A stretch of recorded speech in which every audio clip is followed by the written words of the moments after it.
가격이 떨어질 가능성이 너무 희박하고 네. 올라갈 가능성만 있는 상황이고,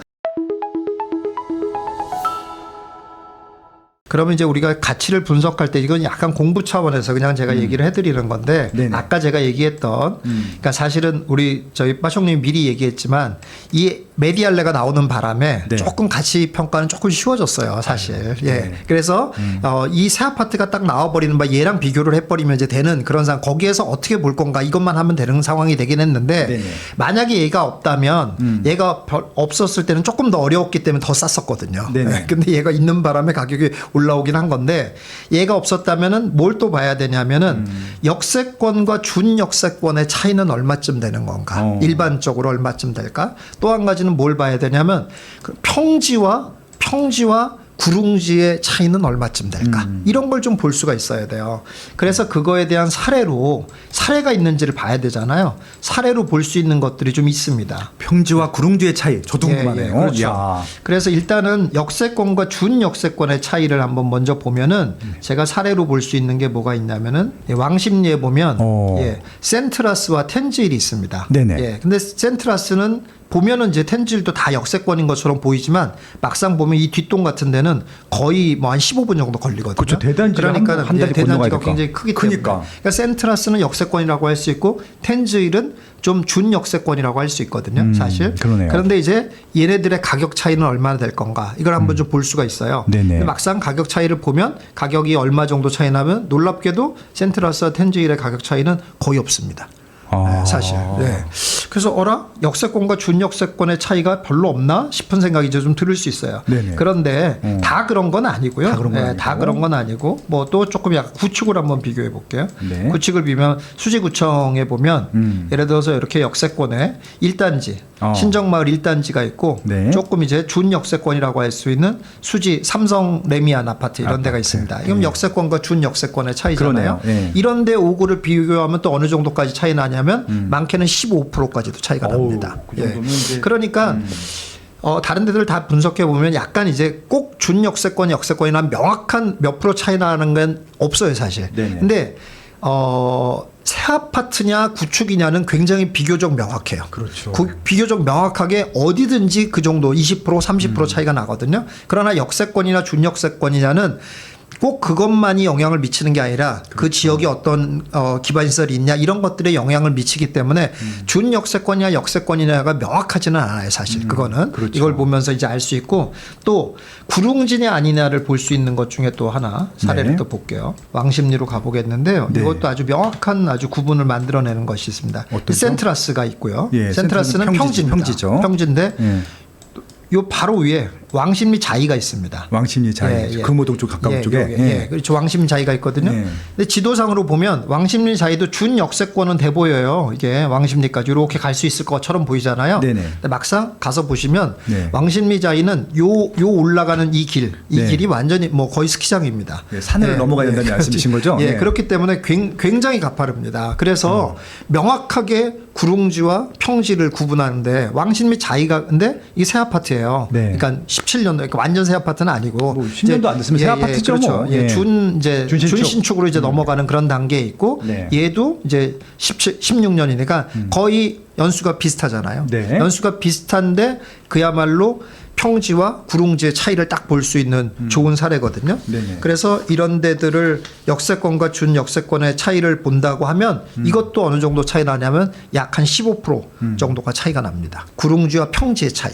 예. 같은 연수 대비로 비교해서 보니까 네. 한 15% 정도 차이가 나고 또 한 가지 사례로 보자면은 네. 이렇게 이제 흑석동에 흑석도 가면 또 구릉지 많죠.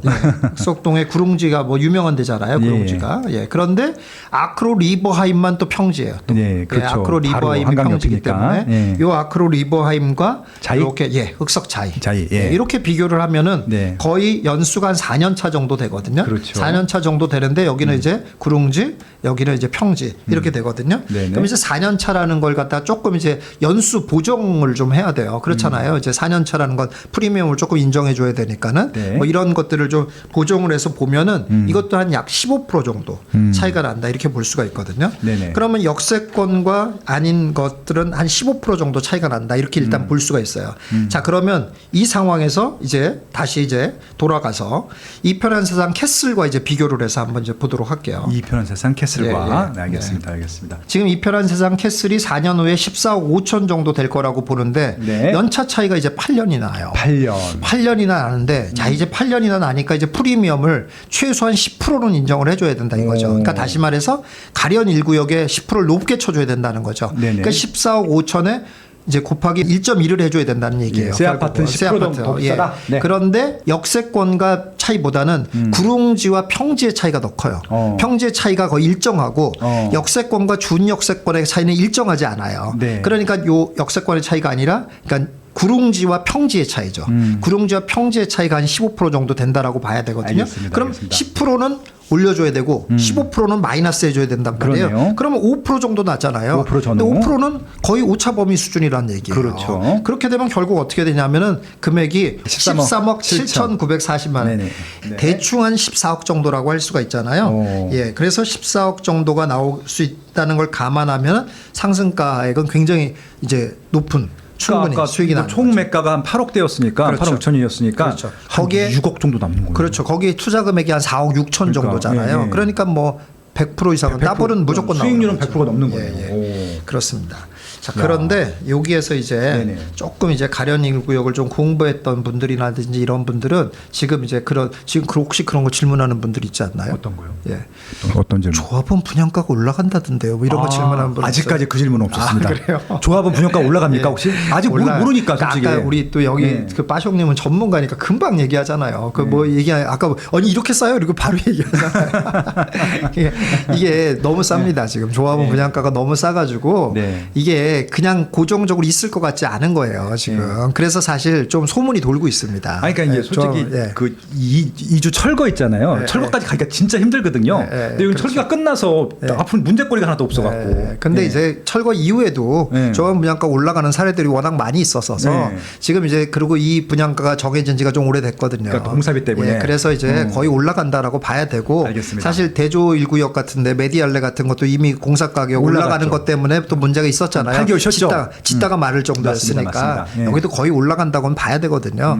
그래서 이제 또 소문이 흉흉해요. 네. 뭐 30% 올라간다 뭐 이런 얘기도 있고 한데 그래서 우리는 30% 올라갈 거를 생각하고 계산을 좀 해야 될 것 같아요. 공사비가 30% 올라간다? 그래서 오케이. 이제 그거까지 계산을 할 건데 이제 거의 이제 마지막으로 와가고 있습니다. 지금 네. 이제 메디알레 얘기를 하셔가지고 네. 근데 마침 메디알레가 분양을 했어요. 그렇죠? 네. 그 상황에 그래서 아주 계산을 편하게 만들어주게 생겼어요. 지금. 네. 우리 이제 녹번역까지 갈 필요가 없이 네. 메디알레가 분양을 딱 했단 말이에요. 네. 비교적 가까운데 새 아파트랑 분양을 해야 되는데 그렇죠. 연신내역을 비교를 두고 해야 되는데 북쪽 남쪽이니까. 예, 그렇죠. 네. 메디알레가 얼마에 분양을 했나 이렇게 보니까 메디알레가 지금 5구형이 11억 5천에 분양을 했습니다. 11억 11억 5천만 원. 예, 11억 5천. 네. 예, 11억 5천에 A 타입이 이제 11억 5천. 예, 여기 이제 뭐 이제 확장비 이런 거 들어가니까요. 네. 예, 그게 11억 5천에 분양을 했거든요. 네. 그럼 메디알레를 기준으로 한번 좀 봐야 되는데 네. 메디알레를 기준으로 어떻게 볼 거냐면 이제 이렇게 분양을 했습니다. 알겠습니다.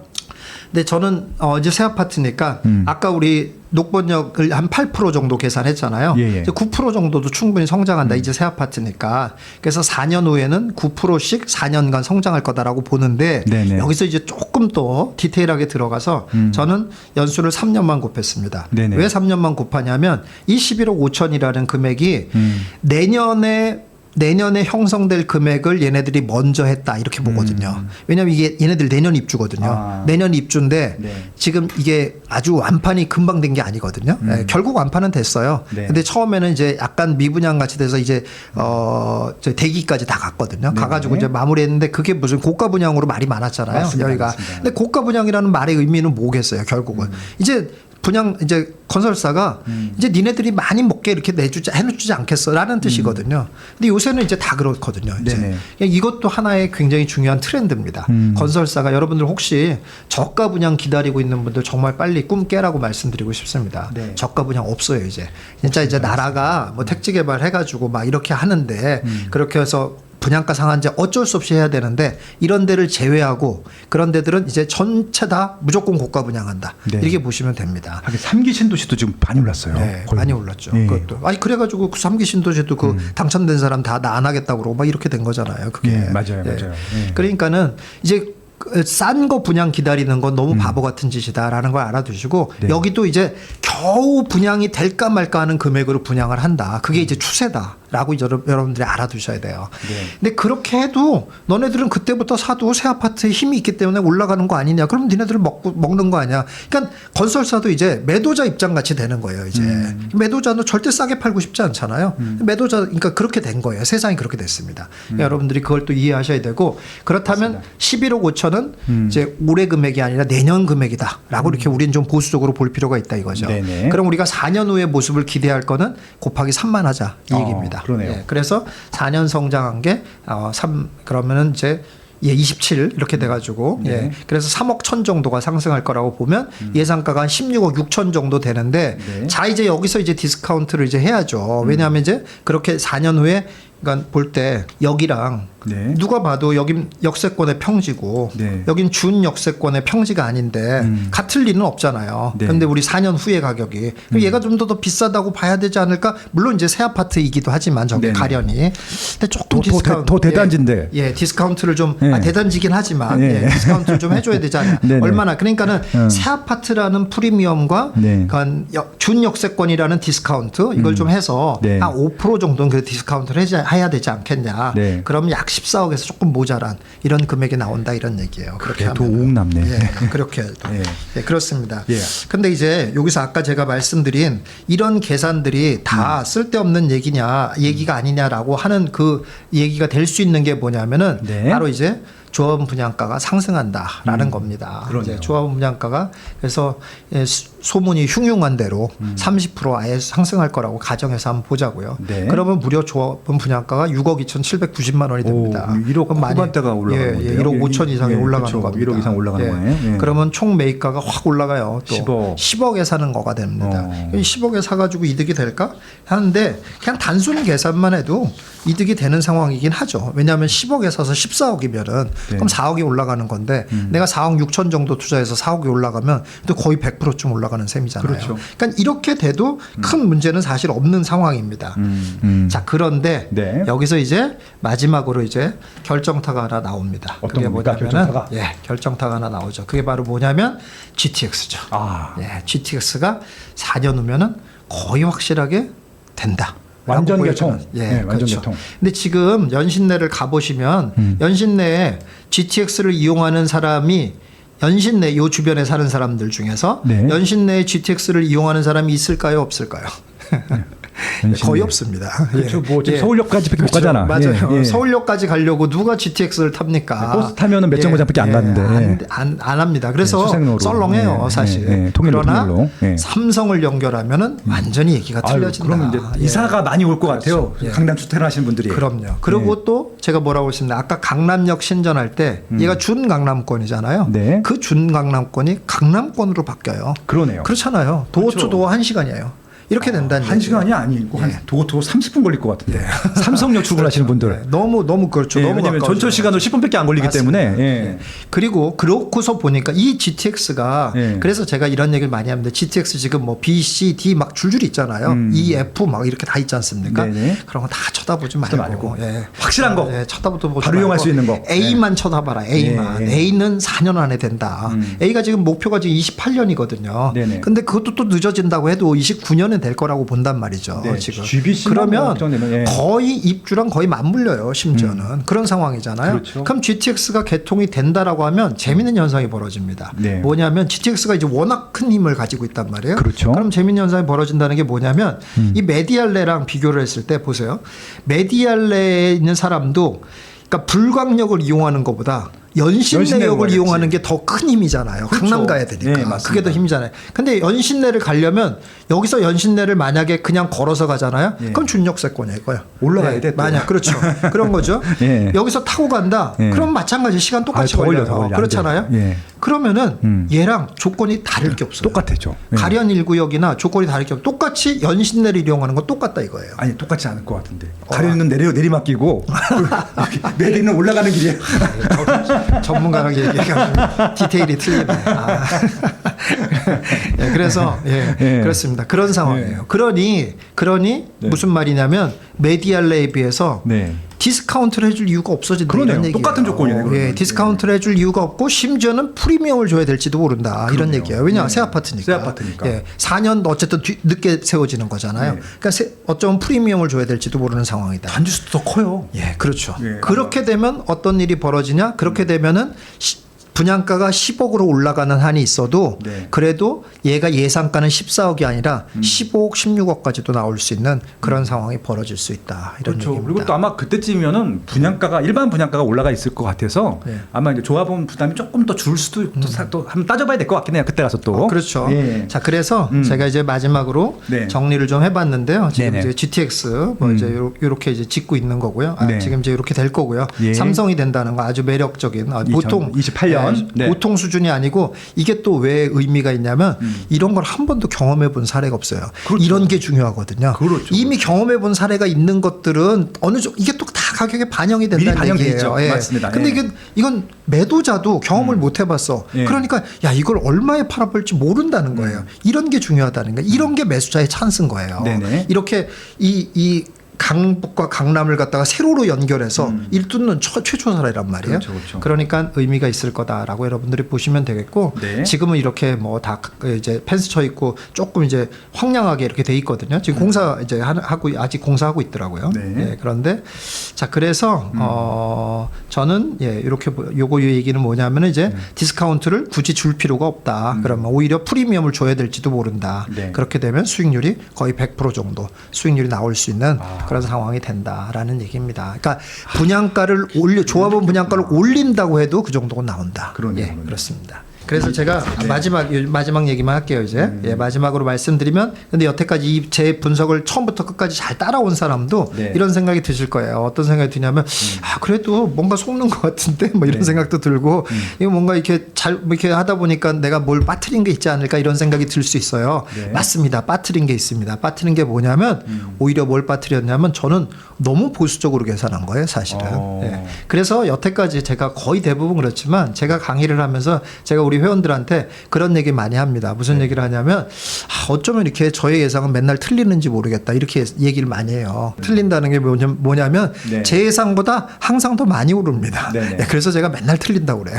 예, 그러거든요. 예, 네. 그래서 그런데 이제 그 무슨 말을 하려고 그러냐면 저의 이 계산에 빠진 것들이 많아요. 뭘 빠졌나 잘 볼게요.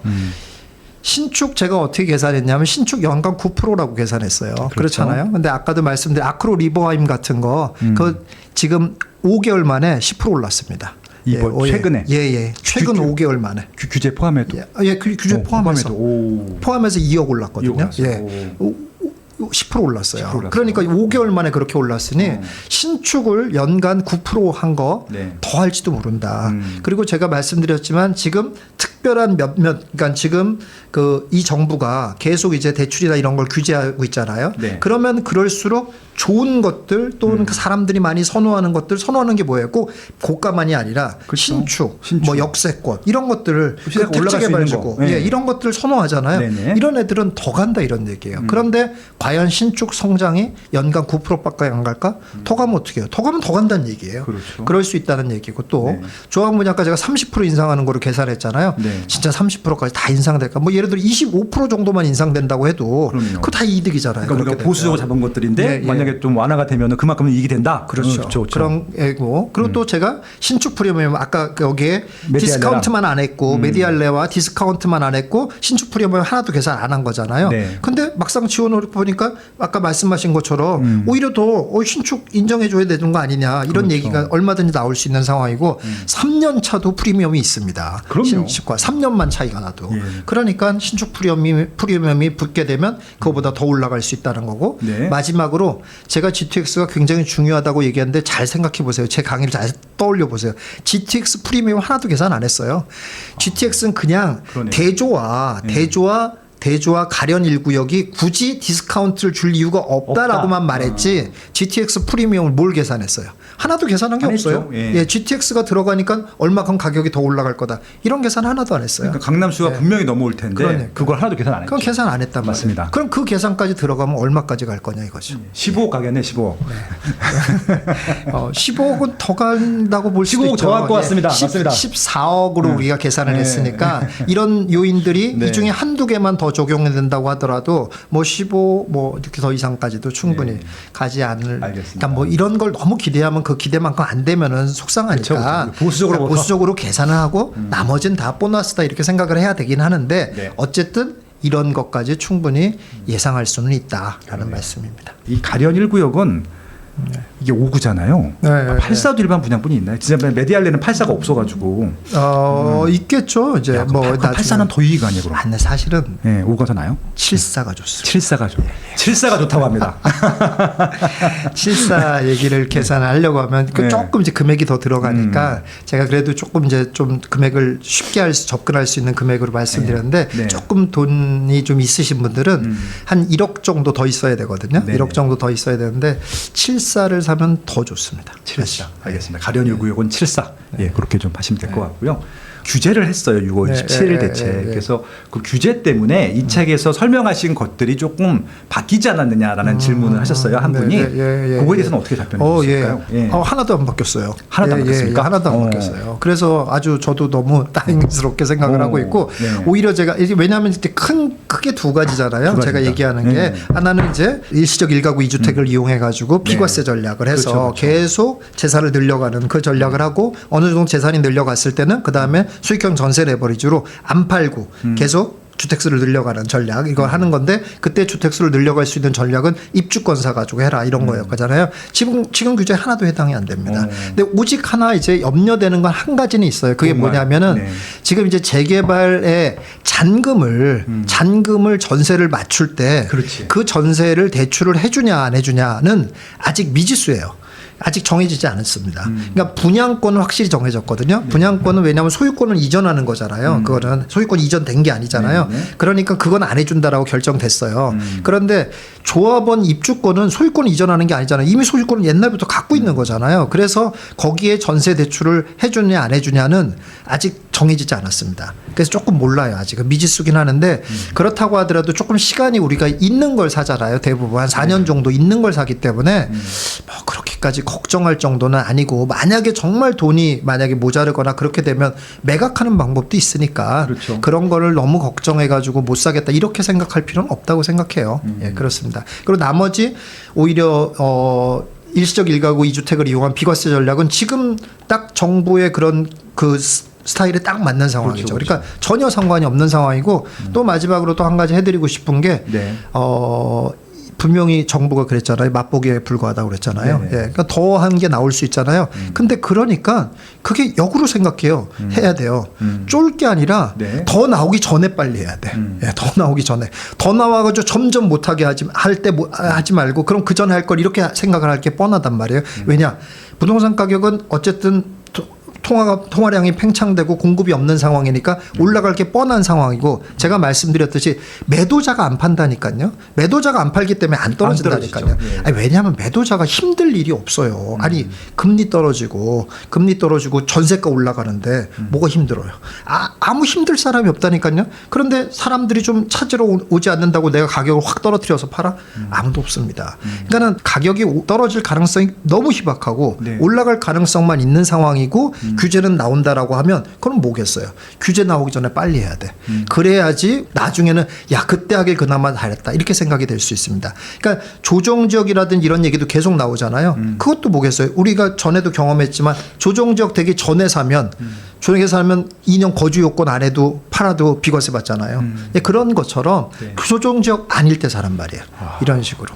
이렇게 생각하시라는 말씀 드리고 그러네. 싶습니다. 결국은 지금 우리가 주춤주춤할 게 아니라 좋은 날짜들은 지금 사야 되겠네요. 그렇죠. 어차피 네. 다주택 여러 채를 하실 수 있는 분위기도 아니니까 네. 한 채를 하던 갈아타기를 하든지 간에 지금 하시는 게 맞다라는 것이고요. 그리고 가련일구역은 그런 차원으로 한번 검토해 보셨으면 하는 지역을 완벽하게 분석해 주신 것 같습니다. 뭐 마지막으로 여러분들한테 해드리고 싶은 말씀은 이제 제가 유튜브에도 얘기했지만 양극화에 대한 걸 오해하지 마시고 양극화는 그러니까 되게 막 부자들만 계속 이제 부자가 되는 그런 거라고 착각을 하는데 부동산 시장에서는 최소한 그렇지 않습니다. 정확하게 말하면 부자들만 부자 되는 양극화가 아니라 사람들이 좋아하는 것만 더 좋아지는 더 사람들이 몰리는 그런 거예요. 그러니까 그 얘기는 결국 무슨 말이냐면 내가 1억을 갖고 있든 2억을 갖고 있든 3억을 갖고 있든 거기 중에서 사람들이 몰리는 부동산이 꼭 있다라는 거예요. 그걸 내가 늦게 갈수록 나만 손해다.